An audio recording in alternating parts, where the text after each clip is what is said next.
Hey everybody, how you doing? It is Mr. Bookman, and I will be reading A Christmas Like Helen's by Natalie Kinsey-Warnock and illustrated by Mary Azarian. Please enjoy. A Christmas Like Helen's.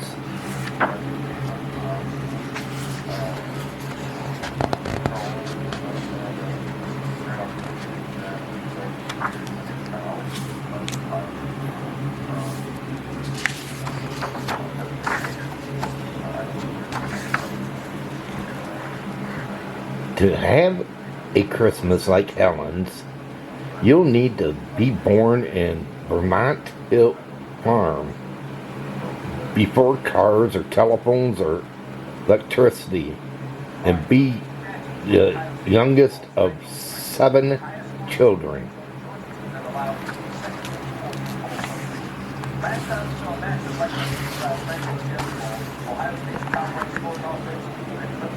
You'll have to have 4 clever brothers who made snow rollers and bobsleds, who sometimes hitch themselves to a sled and let you drive them like horses.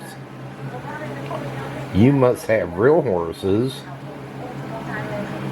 work horses for sugaring and logging, plowing and mowing, and driving horses to pull the sleigh in winter and the buggy in summer, for trips to town and to friends, and 6 miles to church each Sunday.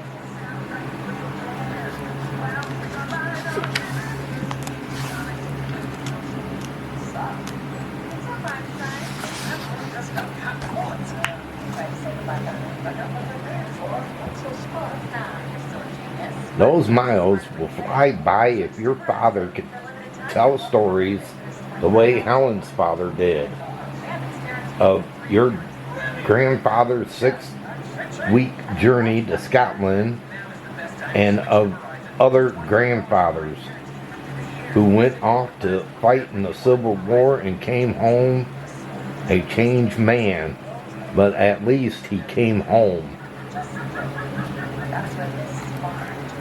Your mother will have stories of Scotland too, since she was born there. In the evenings, she'll tell of castles and ruins and princes in hiding, of wailing bagpipes and stone cottages by the sea.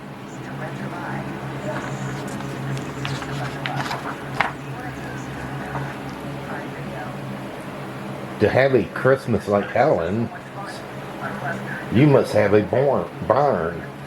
It doesn't have to be big. A small barn would do nicely enough for a few juries and Guernseys and an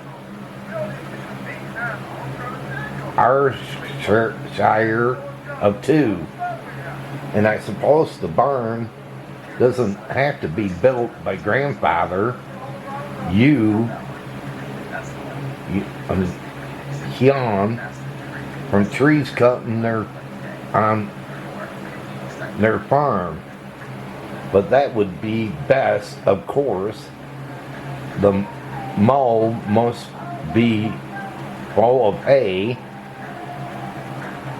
enough to feed the cows, horses all winter, and the barn cats will hide their kittens there.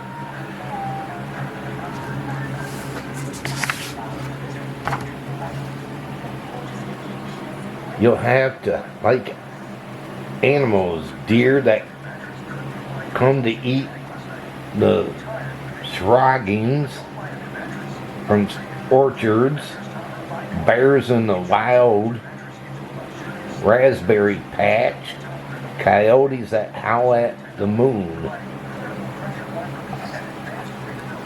and farm animals, cows, lambs, chickens, pigs, and cats, especially a black cat and a white tom that lets you dress him up and push him around in a dog carriage.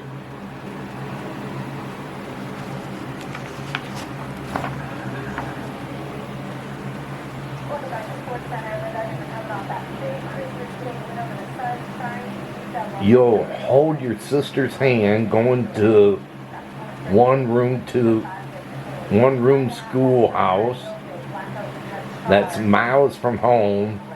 You'll walk there even on days when it's 40 degrees below zero. You'll have to not mind living in a place where winter lasts nearly 8 months.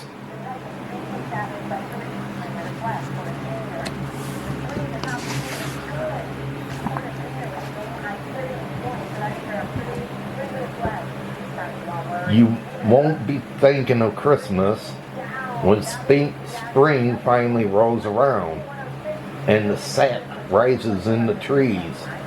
But the syrup you'll have on Christmas breakfast must be now. The potatoes and corn for your Christmas feast must be weeded all summer, and the apples for your Christmas pies must be picked by fall. You see, to have a Christmas like Helen's, you'll need to work that land all year long and know that Hill Farm in all its seasons.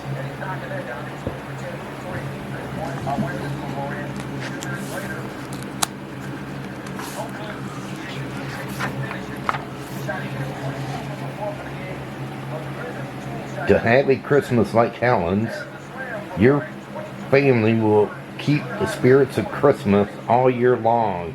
Your father and brothers will hay fields and cut wood for an injured neighbor.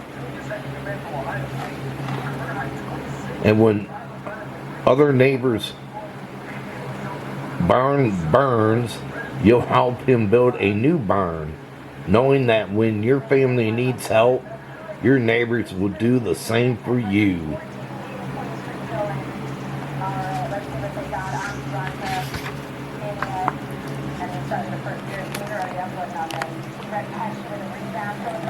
When winter blankets the hills in white, you'll harvest ice from the pond in the woods and snowshoes up and over every hill to find the perfect balsam fir to help drag it home. To have a Christmas like Helen's, aunts, uncles must visit, and dozens of cousins. You'll make snow angels in the yard and play with fox and geese. After supper, someone will suggest skating in the moonlight, and even though it's late and cold and you're the youngest, your mother lets you go because it's Christmas.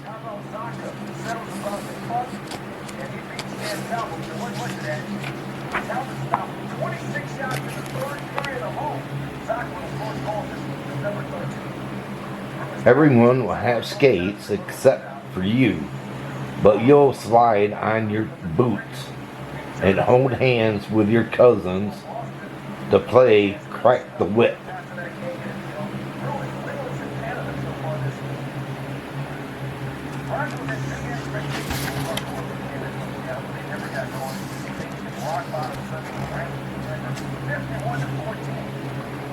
To have a Christmas like Helen's, you'll have to have one Christmas when you're sick with scarlet fever.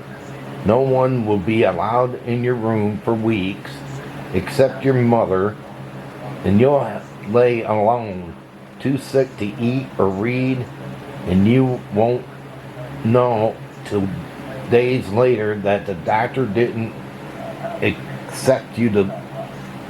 expected you to live. Your parents will give you a locket with your picture inside, and your father will carry you out to see the candles on the tree, thinking it will be your last Christmas, but it won't.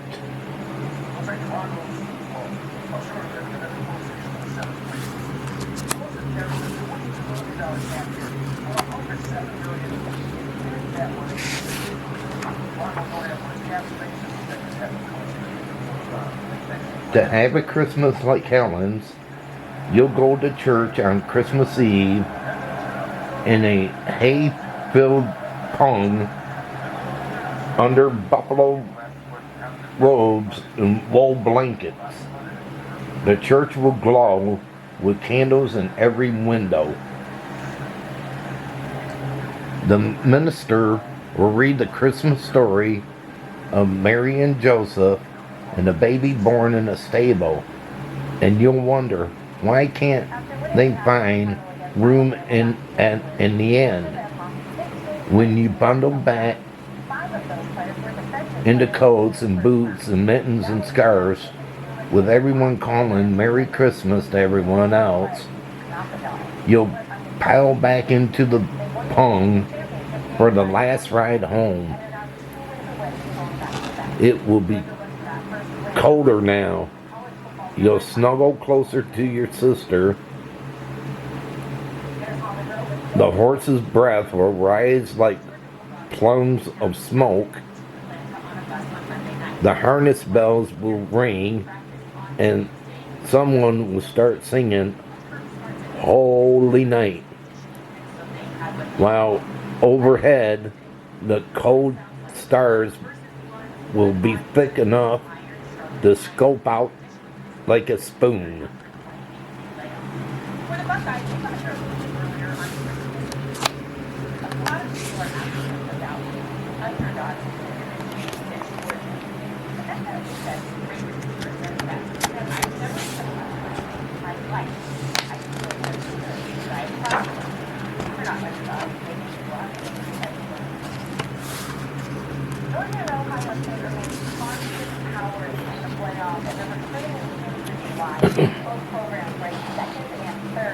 You'll tumble into bed, but later in the middle of the night, your father will carry you out to the barn to see a foal being born.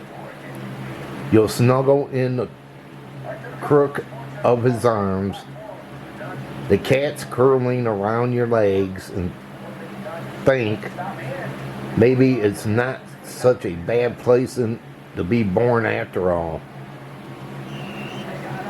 Tomorrow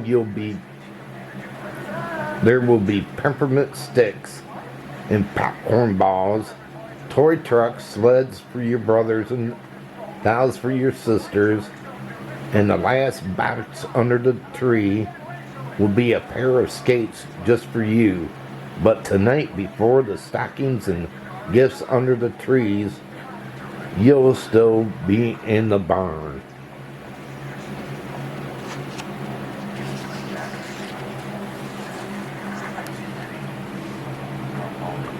Tucked in the crook of your father's arm, you know that everything you ever wanted or ever will want is right there on the farm.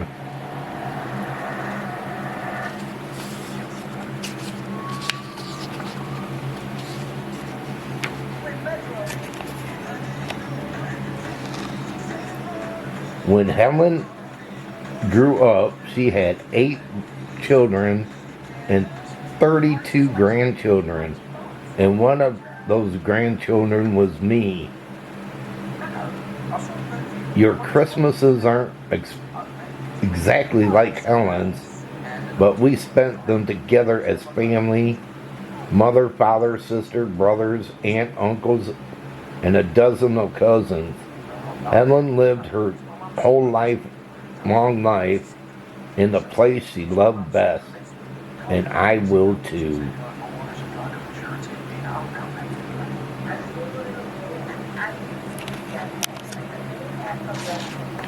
Oh, wasn't that a cute story about Helen?